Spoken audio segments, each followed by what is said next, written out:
Thanks everyone for joining us today. We're really glad you carved out the time. We're here to talk about something that doesn't usually get top billing in fintech conversations: compliance. For a long time, compliance was treated as overhead. Necessary, expensive, slowing things down. But in the last few years, something shifted. Today, compliance doesn't just protect companies from fines. It increasingly determines how fast you can grow and what you're worth. That's why we titled this session, Risk Kills Valuation, Compliance Protects It. And to unpack that, I'm joined by Gina, CEO of LockTrust, and Jean-Marc, a fintech infrastructure investment expert. Let's start with why this shift is happening now. For most of fintech's history, speed was the advantage. Move faster than incumbents, out-innovate banks, figure compliance out later. That playbook doesn't work anymore. Over the past decade, fintech growth was driven by speed, shipping faster than regulators could react. That era is over. Regulators have caught up, and they're no longer distinguishing between tech company and financial institution. If you touch money, you're expected to manage risk like a bank. When you're operating across dozens of jurisdictions with millions of customers, small compliance gaps don't stay small. They compound, quietly, until a regulator forces them into the open. That's why compliance has moved from the back office to the boardroom. From an investor standpoint, this shift is very clear. 5 or 6 years ago, we spent most of our diligence time on growth curves and unit economics. Today, regulatory risk shows up much earlier in the conversation. We ask, can this company scale without triggering supervisory friction? Because if the answer is no, the upside is capped, no matter how strong the product is. To make this real, let's look at a company everyone here knows.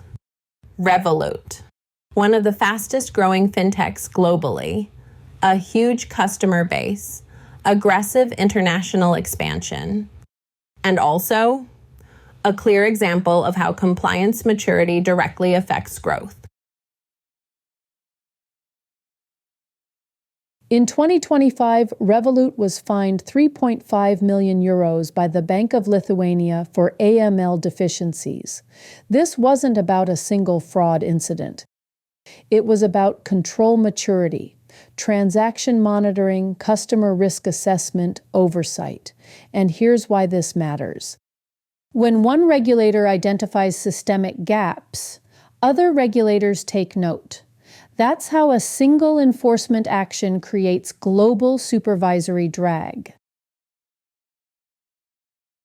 This next one is subtle, but important. In Australia, Revolut self-disclosed late AML reporting. They still received a fine. The message from regulators is clear. Good intentions don't offset operational discipline failures. For investors, this raises a hard question. If reporting breaks at this scale, what else breaks as volume grows? Revolut still doesn't have a full UK banking license, and this isn't symbolic. Without that license, lending is limited. Deposit growth is capped. Product expansion slows. Licensing delays don't just affect compliance teams. They directly constrain revenue and long-term valuation. There's another dimension here that often gets missed. Even when fintechs do the right thing, like freezing accounts to comply with sanctions, execution matters. Poorly handled compliance actions can erode customer trust and strain operations. So compliance isn't just about rules. It's about how well those rules are operationalized at scale. The takeaway is simple and uncomfortable. Compliance gaps slow licensing. Licensing delays cap revenue. Capped revenue compresses valuation. No matter how strong the brand or growth curve, regulatory friction puts a ceiling on outcomes. And Revolut isn't an exception. We're seeing enforcement across payments, neobanks, crypto, across regions. Block, Monzo, Wise, Bunk, different models, same regulatory expectations. This tells us something important. There is no lightly regulated fintech category anymore.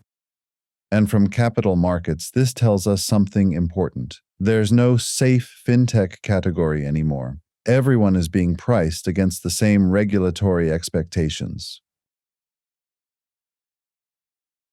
Let's take this outside fintech for a moment. In AI, we're seeing a nearly identical pattern. Early AI companies were rewarded purely for capability. Today, that's no longer enough. In institutional investment conversations now, AI model risk comes up immediately. Can the model be audited? Is it explainable? Is there governance around training data, bias, decision outputs? Black box AI systems are increasingly being discounted. Not because they don't work, but because regulators and enterprises can't fully evaluate their risk. And that's the same pattern we're discussing in fintech. Opacity creates valuation pressure. Transparency creates trust. Compliance and governance aren't slowing innovation. They're determining which innovations are investable. Health tech offers another powerful example. In telemedicine and digital health, early growth stories focused on adoption. User growth, provider networks, app downloads. But investors quickly realize something. If reimbursement compliance isn't airtight, revenue isn't durable. Billing audits, coding errors, regulatory disputes, these destroy valuation multiples. Today, in health tech, reimbursement infrastructure isn't an operational afterthought. It's part of the investment thesis, and that's exactly where fintech is heading. When you step back, the pattern is unmistakable. Across industries, governance is no longer optional, it's investability. Growth without compliance is now seen as fragile. Growth with infrastructure is seen as scalable. We are entering an era where capital doesn't just fund growth, it funds governed growth. And governed growth commands premium multiples. Let's zoom out. What we're seeing in fintech is not isolated.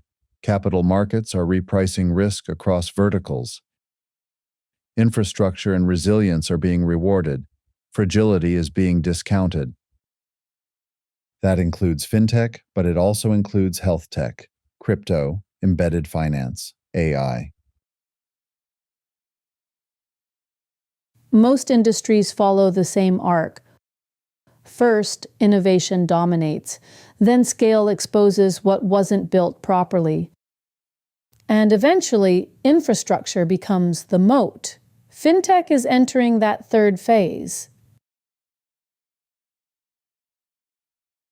If you track funding flows, compliance automation, identity infrastructure, transaction monitoring AI, these are not defensive categories. They are valuation protection strategies. Here's something interesting. The higher the friction in an industry, the faster the incentive truths show up. In gaming, in high-risk payments, in cross-border. If compliance infrastructure isn't strong, growth stops immediately. This is the real question. Can your compliance infrastructure scale with your ambition? Or does every new vertical require rebuilding controls? That's where valuation risk quietly lives. Brand can be copied. UX can be improved. Pricing can be matched. But regulatory trust, That compounds. When compliance risk is high, three things happen. Cost of capital rises. Growth forecasts get discounted. Exit timelines stretch. That's why we often say, regulatory uncertainty is the new technical debt. It compounds quietly until it suddenly doesn't. The flip side is powerful. When compliance is embedded early as infrastructure, growth actually becomes easier. Licensing moves faster. Regulator conversations change. Partnerships open up. Compliance doesn't slow strong companies. It protects them while they scale. Lock Trust is built to support that shift. Regulators aren't asking for perfection. They're asking for evidence, risk-based programs, real-time monitoring, clear ownership, and auditability. Most enforcement actions stem from weak governance and delayed reporting, not from bad actors. To close, compliance is no longer just about avoiding fines. It's about unlocking growth. The fintechs that win the next decade will be the ones regulators trust to scale. And the companies building compliance infrastructure, tools, platforms, expertise, are building the next growth layer of fintech.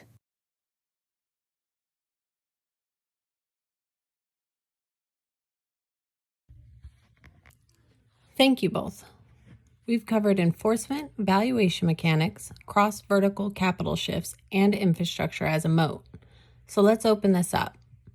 What questions, pushbacks, or perspectives would you like to explore? One we hear often are regulators being too aggressive towards fintech.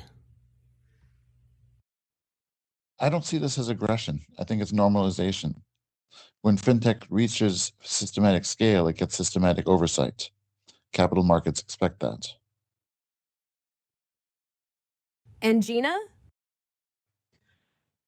The important nuance is this. Regulators aren't asking for perfection. They're asking for visibility and governance. That's a very different standard than slowing innovation.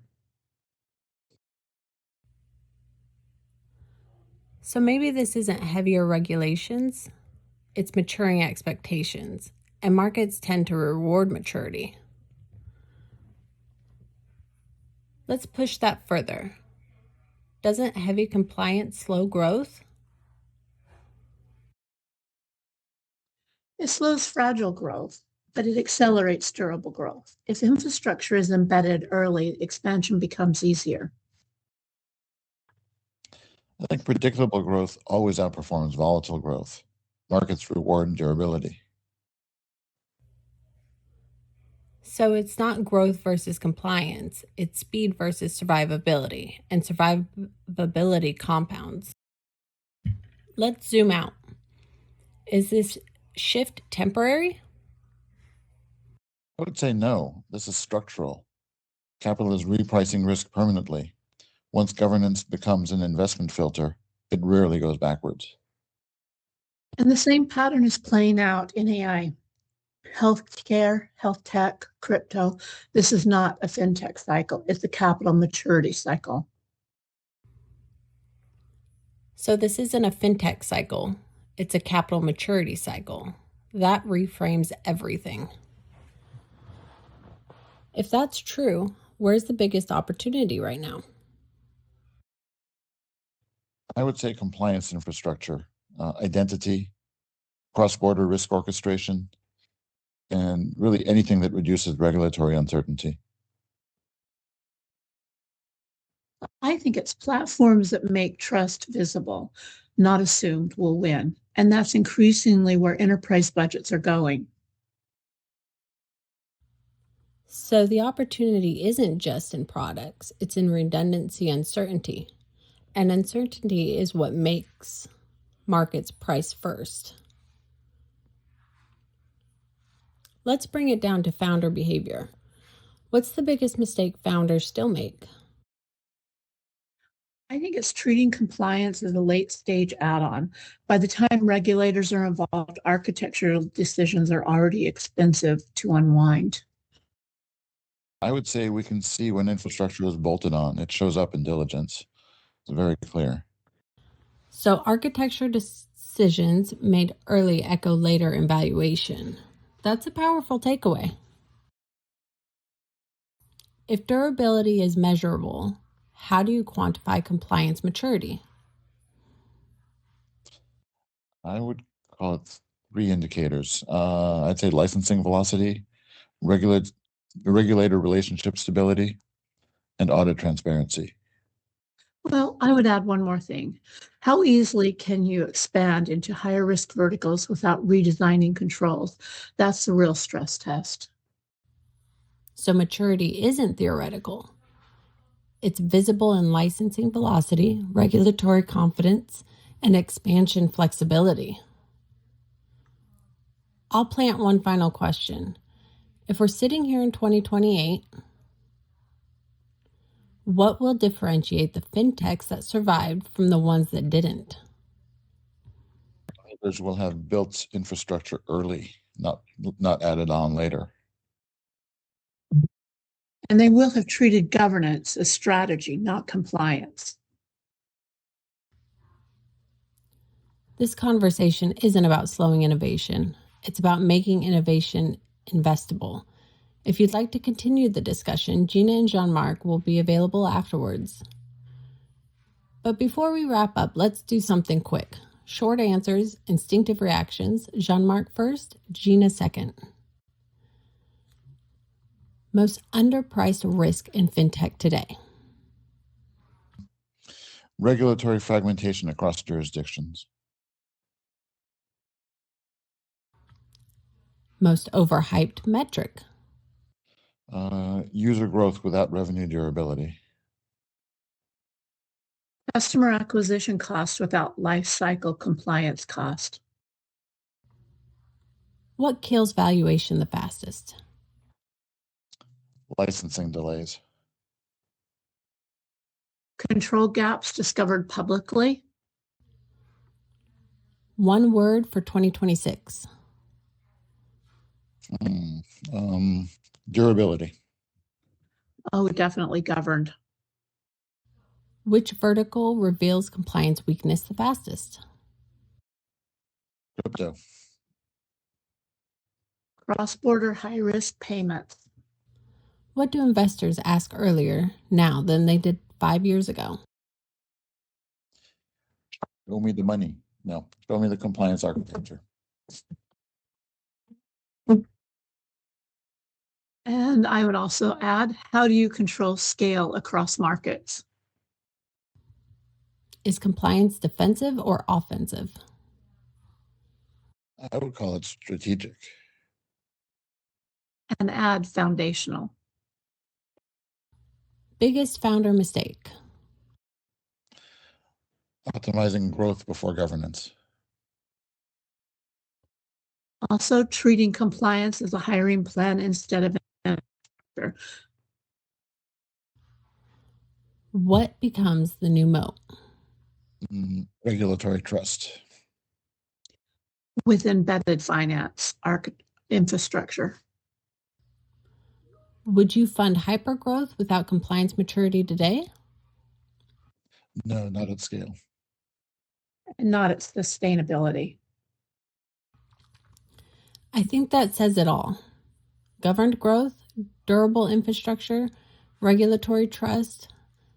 Those aren't constraints, they're filters. Thank you all for joining us. Everyone. Thank you.